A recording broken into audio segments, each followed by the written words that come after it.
ہے کہ میرے والد خاندانی شافی تھے، لیکن دل بہت بڑا تھا. وہ جتنے تھے ماشاءاللہ سب لوگ کو بلاتے تھے، اہل حدیث کو، جماعت اسلامی کو، دیوبندی کو ماشاءاللہ. تو بچپن سے ہر ایک سے میرا گفتگو تھا، ہر ایک سے ملاقات تھی، ہر ایک سے میں سیکھا. پھر جب میں گیا سعودی عربیہ اور وہاں کے علماء سے جب میں بات کرنے لگا، مجھے پتہ چلا کتنا فرق ہے وہ علماء میں اور ہمارے علماء میں. جب وہ بات کرتے اتنے اچھے طریقے سے بات کرے، اتنی عزت دیتے سارے ائمہ کو، اور وہ ٹیکنیک اگر آپ استعمال کریں گے تو اللہ تعالیٰ آپ کو اور سفلتا دے گا. تو جب میں ان سے سیکھا، لیکن آپ کے عمل پہ کمپرومائز مت کیجیے. آپ ہاں افضل چیز ہمیشہ کیجیے. لگتا ہے فتنہ ہے تو افضل چیز کو نہیں بھی کرے چلے گا. کوئی حرام چیز کبھی مت کرو، عقیدہ کو صحیح رکھو، اور آپ دیکھیں گے لوگ آپ کے قریب آئیں گے. تو یہ میرا چھوٹا سا پیغام ہے میرے پیاروں بھائیوں سے. میں آپ لوگ سے محبت کرتا ہوں، لیکن ذرا ٹیکنیک آپ چینج کریں گے. قرآن کی جو آیت ہے اس کے اوپر زیادہ عمل. میں نہیں بولتا کہ آپ قرآن کی آیت پہ عمل نہیں کرتے، لیکن حکمہ مطلب کیا؟ کبھی کبھی آپ کو شعر بننا پڑتا ہے، کبھی کبھی پیار سے بات کرنی پڑتا ہے، کبھی کبھی لوگوں کو اپنے قریب لانے کے لیے، اپنے قریب لانے کے بدلے اللہ کے قریب لے کے آؤ. اور یہ بمبئی میں نے اس کا ایکسپیریمنٹ کیا. جب میں انگریزی میں بات کرتا تھا، سارے علماء، سارے فرقے کے عمرہ ڈاکٹر ذاکر نائک کو سنو. جب میں اردو میں تقریر کرنے لگا تو فتوے لگ گئے ذاکر کافر ہے. ارے میں انگریزی میں بولا تو کافر نہیں، اگر انگریزی میں کافر بولے تو اللہ کی بات ہے. لوگ اکثر بولتے ہیں انگریزی، انگریزی میں کمپٹیشن نہیں. اردو میں کمپٹیشن ہونے لگا تو ارے اس کے لیے 2 لاکھ 5 لاکھ 10 لاکھ تو کفر کا فتویٰ اکثر جماعت. تو میں نے سوچنے لگا کہ میں تو کہتا ہوں میں قرآن اور صحیح حدیث پہ عمل، میں ہمیشہ کہتا ہوں آپ میری تقریر سنو، قرآن اور صحیح حدیث پہ عمل کرتا ہوں. تو جب ہم کانفرنس کر رہے، میں نے کیا جو لوگ مجھے گالی دیتے تھے میں نے ان کو میرے منچ پہ بلایا. تو ہمارے لوگ ذرا ناراض ہو گئے، ذاکر بھائی کیا کر رہے؟ تو میں ان سے کہنے لگا میں نے کوئی قرآن کی آیت نہیں پڑھی جہاں لکھا ہے کہ ڈاکٹر ذاکر نائک کو جو کوئی خلاف ہے تو جنت میں نہیں جائیں گے. میں کوئی صحیح حدیث میں پڑھا ہی نہیں کہ ڈاکٹر ذاکر نائک کے خلاف ہے تو جنت نہیں جائیں گے. تو میں کہتا ہوں اگر یہ اللہ اور اللہ کی رسول کی بات کو پھیلا رہے، میں جو افضل سمجھتا وہ نہیں سمجھتے، لیکن بنیادی بات توحید ہے، بنیادی بات رسالت ہے. اس پہ تو ایک ہے. میرے اسٹیج پہ آ کے میرے خلاف بات کیے اور میں چپ رہا. اس کے بعد وہ دوست بن گئے، میری تعریف کرنے لگے، لوگ مجھے سننے لگے.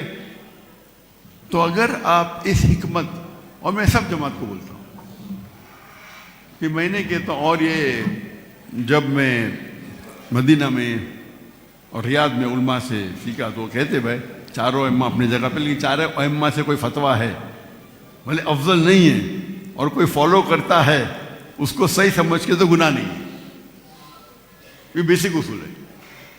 بھلے آپ نہیں مانیں گے، لیکن اگر وہ سمجھتا ہے کہ وہ عالم کی بات، وہ سمجھتا ہے یہ عالم ہے، اور کیونکہ وہ عالم نہیں ہے تو عالم کی چھتر چھایا میں، عالم کی امبریلا میں، اور چاروں ائمہ اپنی جگہ پہ ماشاءاللہ علم کا ذخیرہ ہے، ہم عزت کرتے ہیں.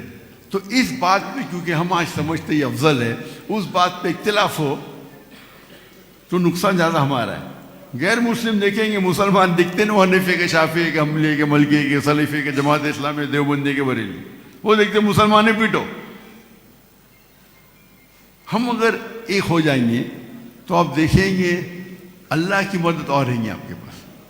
تو اس نظریے کو اگر آپ ذرا سوچیں گے کہ ہمارا مین ہونا چاہیے اللہ کی طرف لوگ کو بلائے، اللہ کے رسول کی طرف بلائے، قرآن کی طرف بلائے، حدیث کی طرف بلائے.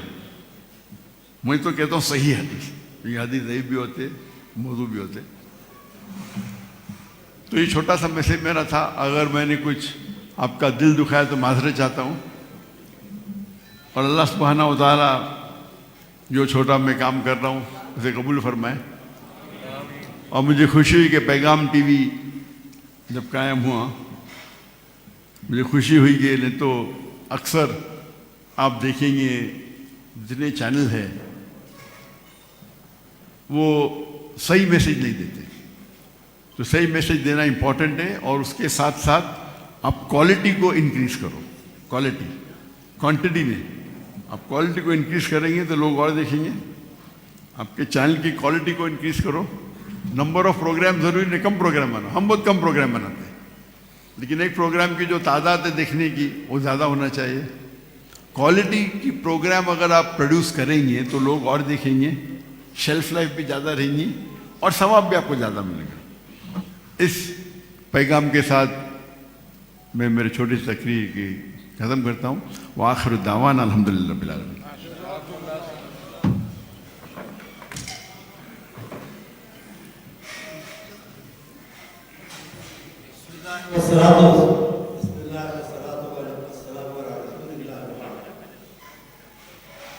آج بلا شبہ ہم سب کے لیے خوشی اور مسرت کا ایک تاریخی دن ہے, جبکہ آج کے عالم اسلام کا فخر اور عظیم ترین داعی جناب ڈاکٹر ذاکر نائک صاحب مہربانی فرماتے ہوئے ہمارے پاس تشریف لائے. میں اپنی طرف سے, اپنی پوری جماعت اور رفقا کی طرف سے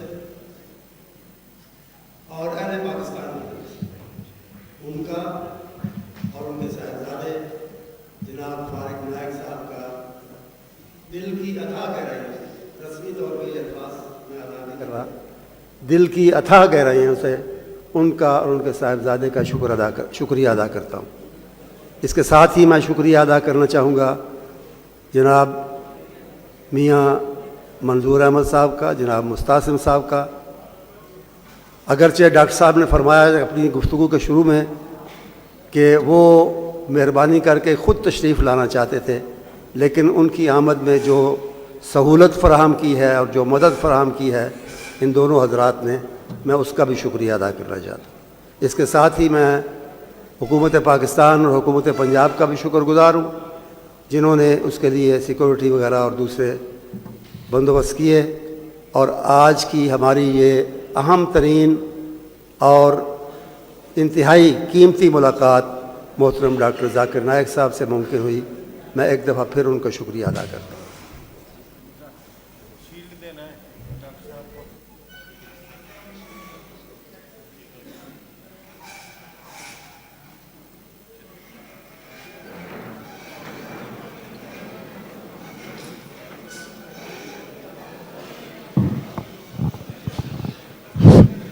باقی حضرات اپنی جگہ پہ تشریف رکھیں, کھانا یہیں ہوگا. آپ اپنی جگہ پہ تشریف رکھیں, مہمانوں کو جانے دیں وزٹ کے لیے.